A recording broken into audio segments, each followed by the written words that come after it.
Well, obviously they're playing great, right? I mean, they're really playing great, and it's really nice that we can give a couple different looks there too, right? JV comes in and overpowers them, and Serge kind of comes in and is a little bit more versatile, but I'm impressed with what both of them are doing, and so far so good. We're trying to improve them as players and improve the way our team plays, and they're buying into it. Growth is there, not that roles are fixed, but with JV in that second group, building connection with Freddie, building connection with. Well, I still think there's no second group. I know we're all dying to figure out that second group and the mob squad and all that stuff. But it's just the opponents, right? It's the opponents. I know there's a couple games coming up here where he's got a better matchup, and he'll be out there a longer time probably, and Serge will have to play with the second unit. But what I am liking is this: Serge is playing like a pick and roll center at times, and as a pick and pop center at times. Instead of last year as a 4, he was pick and pop, pick and pop, pick and pop. As noticed, he's starting to get rolls. He's starting to get rebounds and putbacks and stuff. So he's playing as a rolling center and as a popping center, and JV's doing the same. He's normally been all roll. Now he's got to pop, and they've got to be able to. We want him to be able to play both. Again, it makes us more versatile. Who makes that read in terms of when it's going to be a pop and when it's going to be a roll? The point guard or the center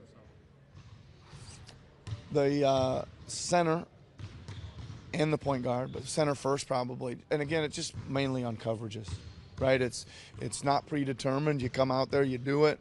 The guard turns the corner, 2 people go with them, boom. Sometimes when the big's in the half, you roll behind them. Big's up and trying to get back, you roll behind. You know how it works. It's just a read made first by the big and then by the guard. And and you feel it out, right? You see what their coverages are, and you talk about, hey, they're sending 2 to the ball, let's stretch it out and separate and things like that. Standing in the lane, waiting for. Yeah.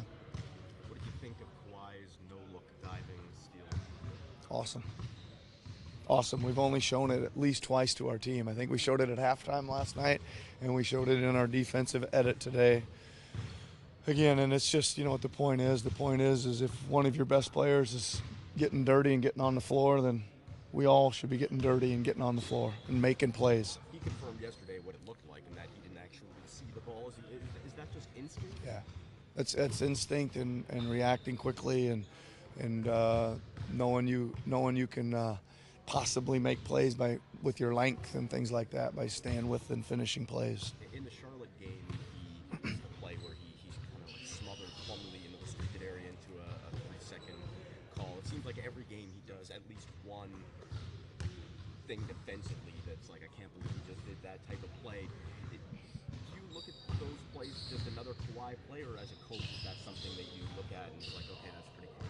No, it's pretty good. Like, again, he's his defensive game is similar to his offensive game, in my opinion. He can hurt you from the outside. He can hurt you from the inside. He can guard guys off the dribble. I mean, he can really play all facets at both ends. And I think he's won the Defensive Player of the Year award before, and we're seeing probably why a little bit. Just, flashes of it in some of these games.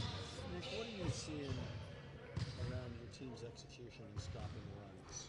Like Minnesota, a couple runs last night, and other games too. Yep. Make a little bit of the Yeah. I mean, I think we're still learning there, Jonesy. I think that you know how it goes, right? You got 15, 18, 20-point lead or whatever it is, and there's a lot of factors that changes momentum. This league, especially even now more than ever, is a game of runs a little bit. You're not going to shut those out. There's too much talent. But again, we want our sense of urgency to remain high. I thought we could have defended the three-point line with more urgency once we got up 17 or 18 last night. I mean, it's obvious. It's obvious though to everybody that the three ball, they need some threes to get back in it, and we were there, but we could have been there with more urgency, right? We wasn't like they were naked looks, but they were kind of shuffle, laid hand when we probably could have pressed up and got underneath them.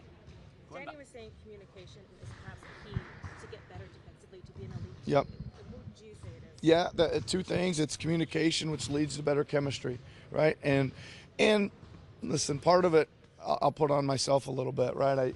I knew we were going to be a heavy switching team, but we didn't do any switching for quite a bit of the training camp because we wanted to get in some baseline philosophies and be ready to do our primary coverage defense when it's called for, et cetera. So we're still catching up a little bit with some of that. At times we're really, really good, right? And at times there's a unit or two that'll make some lapses and not talk things out, and you'll see two guys go to one and whatever, and you know, it's 5 times a game, then it's 4 times a game. Hopefully we'll get her down to 1 or 2. It'll never be perfect, but we want to get our communication there and improve that. Serge is doing more communicating as a 5 because naturally you kind of have to as the last day. So. Yeah, and he also makes us more flexible too, right? Because he can play as a 4 defensively even though he's playing the 5, right? Which puts him in some other coverages. Going back to Serge and JV on the roll, has there been more of a focus to when they catch it to keep an eye out for the weak side corner 3?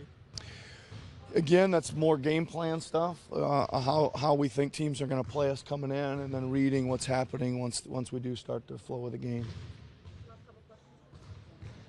How were DeLon and Fred today? DeLon was out, Fred was in. Fred won another belt, and he's proudly displaying it. Yeah, he's practicing in it. It's awesome. What did he win it for? I think he got 2nd place in the shooting competition. You get a belt for 2nd. Yeah, it's like a participation prize almost. No, I'm just kidding. All right. Thanks a lot.